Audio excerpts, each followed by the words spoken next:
It's a pleasure to have Nicole with us today. I always enjoy my conversations with her, so I'm super biased here and super excited.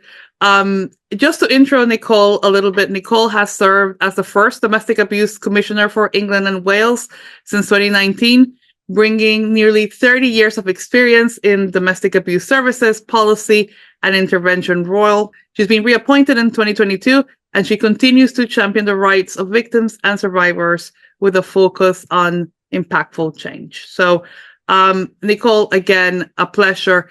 And I think the first question for today, 25th of November, is why would you say or argue that it is important for us to mark this day globally? You know, in England, a lot of this year marks quite a lot of anniversaries of some of the first refuges in England and the world, 50th anniversary. And I think the reason why the UN Day is so important is it gives us time to collectively, take stock. Where are we, but also where do we need to be, and what do we share in terms of our priorities for ending violence against women and girls, reminding us that while we can be very focused on what goes on in any one location or country, that this is a global epidemic, and I just think it unifies efforts kind of across many boundaries, and also helps us realize both what we've accomplished but what we need to do. I think it's a very active 16 days of activism for all of us, but it's an awareness raising, allowing other people to join in, take time, focus on what needs to happen, what we need more of, and so it accomplishes so much of that all at once.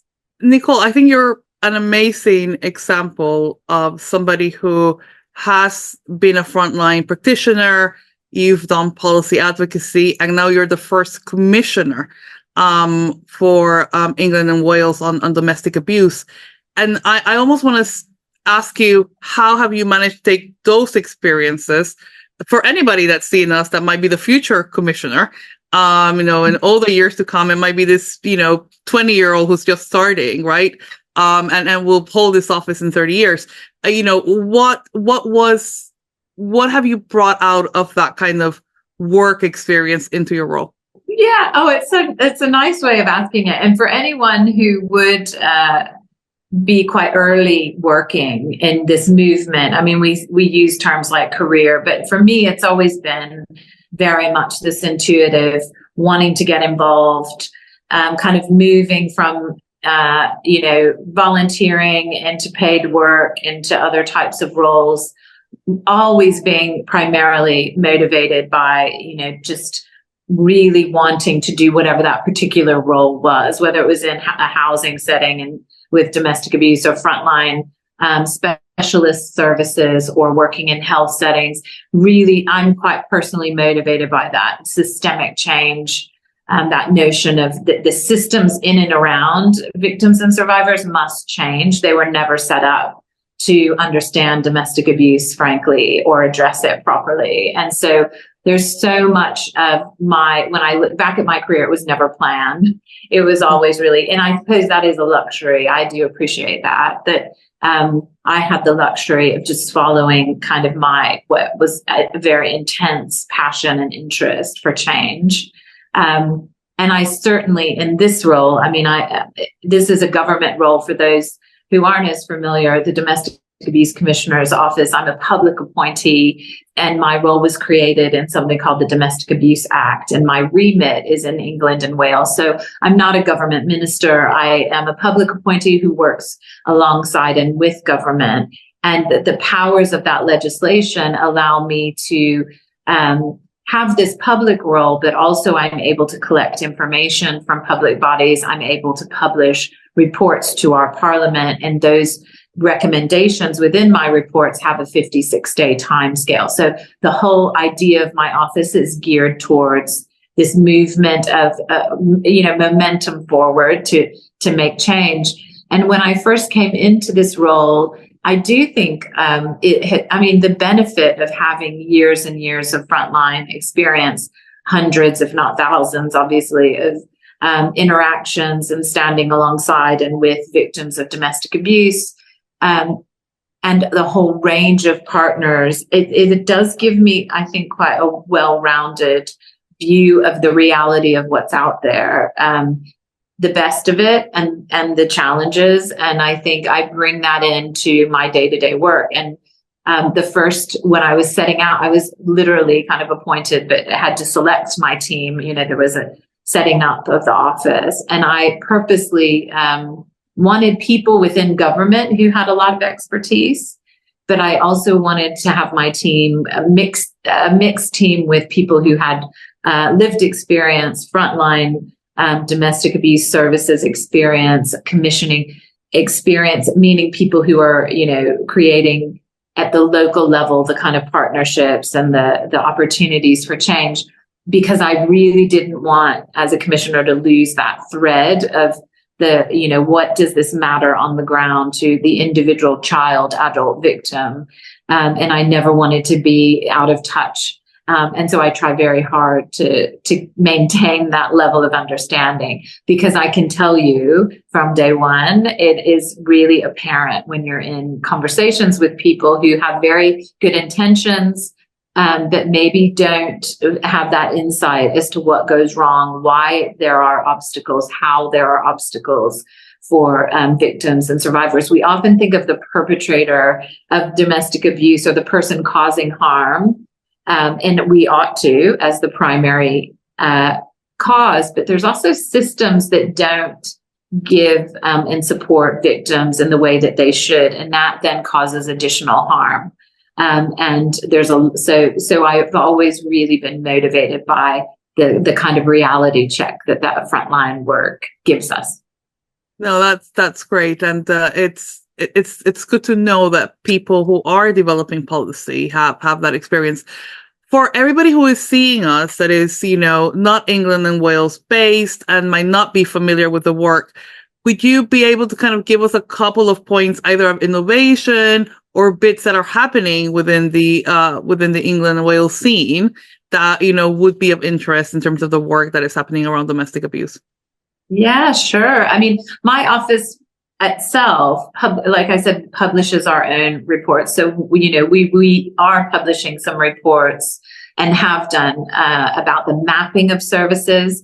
I don't know, I'm sure other countries experience this too, where you have a lot of variation of what's available in any one location, partly because we had our first, refuges 50 years ago. The way that's built up over time in the community, all of the responses can vary so much from place to place. And what I want, and I would want for any place, any country, is to have that consistency of approach. And I certainly want that in England and Wales. And so we have done a big mapping report. I really encourage people to have a look at it. If you wanted to do something similar or have done something similar, I'd be amazed, really fascinated to see it. We've published reports on migrant survivors, those additional vulnerabilities, family court, and in the next couple of months, we'll be publishing about the criminal justice response, but also our response to children, babies, children, and young people, where we have, real significant strides that we must start making to acknowledge that children who are victims in their own right and deserve and need their own services. I suppose a couple of the innovations I'm most interested in that government more widely are doing, I would pick family court, because it's one of the main reasons victims contact me. And I know this is an issue in other countries. We're piloting in the UK in now 4 court areas, a much greater emphasis on really understanding the context of the family and each child in the family very, very early in family court processes. And that untangles so much in terms of understanding the context of domestic abuse. It makes the whole process much less adversarial, much less likely that any kind of counter allegations get kind of mixed up and misunderstood. It's a much better way of doing things. I'm very excited about that.